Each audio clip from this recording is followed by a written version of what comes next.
What if I told you that right now, inside the United States government, a political storm is building so fast, so wide, and so dangerously that it could reshape immigration policy, threaten America's global alliances, trigger a government funding crisis, and drag the country into one of the most chaotic chapters of modern presidential power? What if I told you this isn't one single story? It's many explosive stories colliding at once. A president hinting at seizing Greenland. Democrats refusing to fund Homeland Security. Federal subpoenas targeting Democratic leaders. Deaths inside IC detention centers. A Supreme Court decision hanging over Trump's global tariffs. And a 2-hour rambling presidential briefing that even former aides called bizarre. This isn't a movie. This isn't political fiction.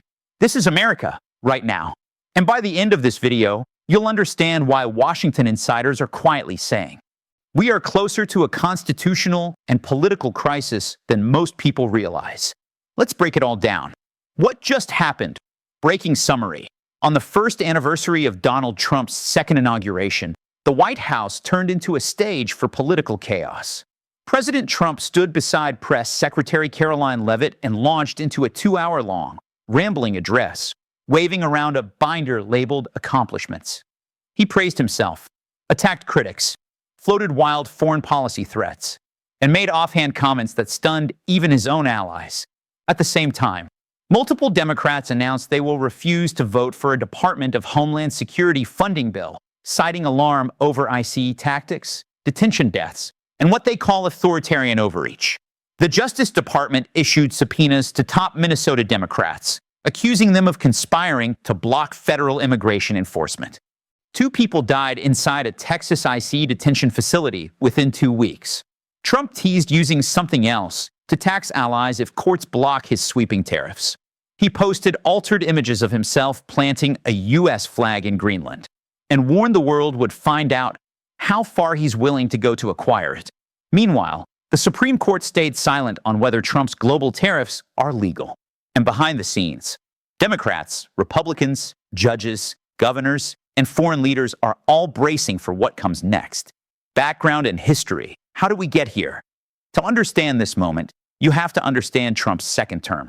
After reclaiming the presidency, Trump returned to office more aggressive, more defiant, and more convinced than ever that the system exists to serve his will. Immigration became his central battlefield. He expanded ICE operations. He pushed mass deportation targets.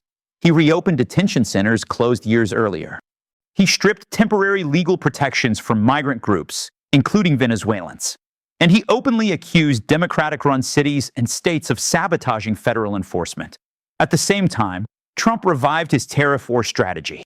He slapped or threatened sweeping global tariffs, not just against adversaries, but against allies too. Why? Because Trump sees economic pressure as his ultimate weapon. And now, he's tying those weapons to something even more dangerous: territorial ambition. Greenland. Yes, Greenland. For years, Trump joked about buying it. This time, he's not joking. The day everything collided, the day began quietly. Then the Appropriations Committees released the Homeland Security funding bill. Within hours, Democrats started publicly saying, "We will not vote for this." Why? Because of ICE, because of detention deaths, because of aggressive raids, because of a new DHS rule requiring lawmakers to give 1 week's notice before inspecting ICE facilities. To Democrats, that rule felt like hiding abuse behind bureaucracy. Then came the subpoenas. The Justice Department subpoenaed Minnesota Governor Tim Walz's Attorney General Keith Ellison, Minneapolis Mayor Jacob Frey, St. Paul Mayor Kelly, her Hennepin County Attorney Mary Moriarty, all Democrats, all accused of conspiring to block immigration enforcement. It looked political, it felt political, and it detonated political outrage. Then came the deaths. A second man died inside a Texas IC detention facility. 2 deaths, 2 weeks. Families demanded answers.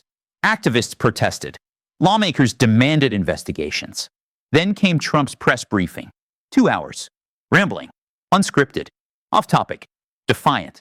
He called a young woman's death a tragedy, only after learning her parents supported his administration. He claimed grocery prices had come way down, despite inflation data showing rising costs. He teased a deal with Harvard over anti-Semitism. He attacked Ilhan Omar. He threatened sanctuary cities. He mocked critics. And then he talked about Greenland. Key people and organizations involved: Donald Trump, a president who now openly flirts with territorial expansion; J.D. Vance, vice president, about to visit Minneapolis amid protests, expecting his fourth child; a nationalist voice backing Trump's immigration hardline; Pam Bondi, attorney general, confirmed Lindsey Halligan's controversial exit as interim U.S. attorney; Minnesota Democrats, subpoenaed, angry, accusing DOJ of political persecution; ICE, at the center of deaths, protests, and funding battles; the Supreme Court, holding the future of Trump's tariff powers; Gavin Newsom, at Davos, calling out European leaders for complicity in failing to confront Trump; Congress, paralyzed, polarized, on the brink of a funding standoff. Why this news matters to you? Because this isn't just Washington drama. This affects immigration policy nationwide, government shutdown risk America's alliances, housing affordability, global trade prices, civil liberties, the balance of power between Congress and the president if DHS funding collapses, border enforcement stalls, visa processing slows, airports face staffing issues, counterterror funding weakens. If Trump wins tariff authority, prices rise, allies retaliate, global markets wobble. If subpoenas become political weapons, every governor, every mayor, every state official becomes a target. And if Trump pushes Greenland harder, NATO could fracture. Yes, NATO. Public reaction and expert viewpoints. Former press secretary Stephanie Grisham called Trump's briefing bizarre even for him. She said, he feels low energy, mentally slipping. Congress, please wake up. Protesters filled streets in Minneapolis chanting against ICE. Legal scholars warn subpoenas risk criminalizing political disagreement. Human rights groups warn ICE detention conditions are becoming deadly. Foreign diplomats quietly warn Trump's Greenland obsession is terrifying European leaders. And Wall Street is watching tariffs like a ticking bomb. Hidden angles and lesser-known facts. Trump's altered Greenland image wasn't a joke. It was a psychological message. Power, ownership, dominance. J.D. Vance's Minneapolis trip isn't random. It's damage control. It's intimidation. It's political theater. The DHS inspection rule blocks surprise visits. The only way abuse is usually exposed. The subpoenas were issued quietly, not announced, to avoid media backlash. 2 judges already ruled one Trump DOJ appointment illegal. And Lindsey Halligan's exit suggests internal DOJ panic. What happens next? Future impact. 3 paths lie ahead. Path 1, funding war. Democrats block DHS funding. Government shutdown risk rises. Trump blames immigrants. Public anger explodes. Path 2, legal war. Supreme Court rules on tariffs. If Trump loses, he escalates. If he wins, global trade chaos. Path 3, global crisis. Trump intensifies Greenland threats. Denmark resists. NATO strains. China watches.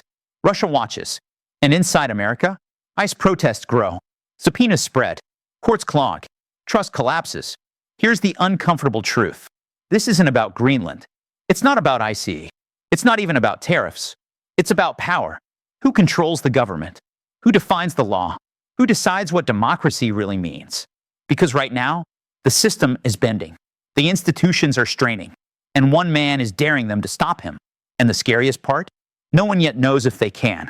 So the real question isn't, what did Trump do today? It's, what will he do tomorrow? And when he does, will anyone be able to stop it?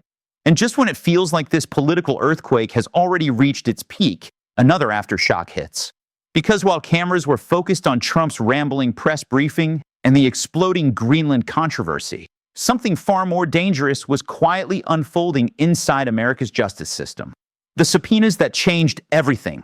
Let's go back to Minnesota.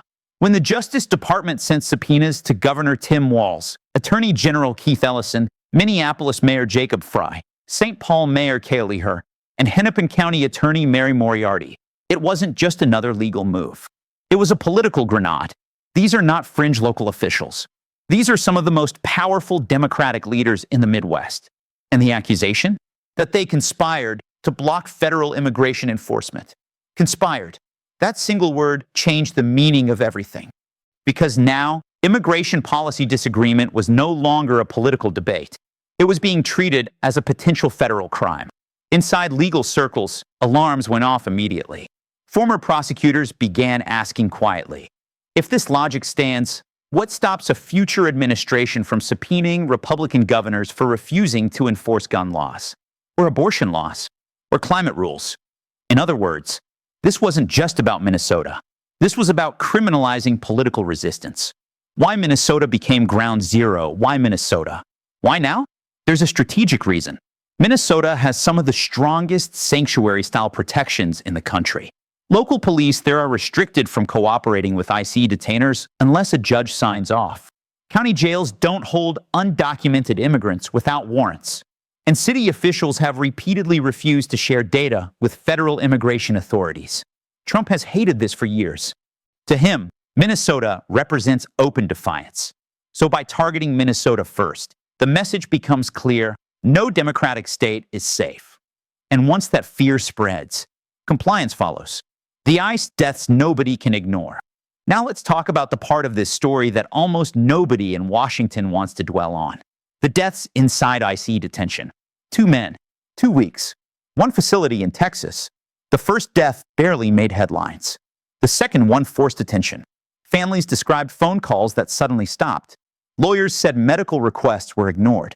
Former detainees described overcrowding, lack of medication, and delayed emergency care. And here's the part that chills civil rights advocates.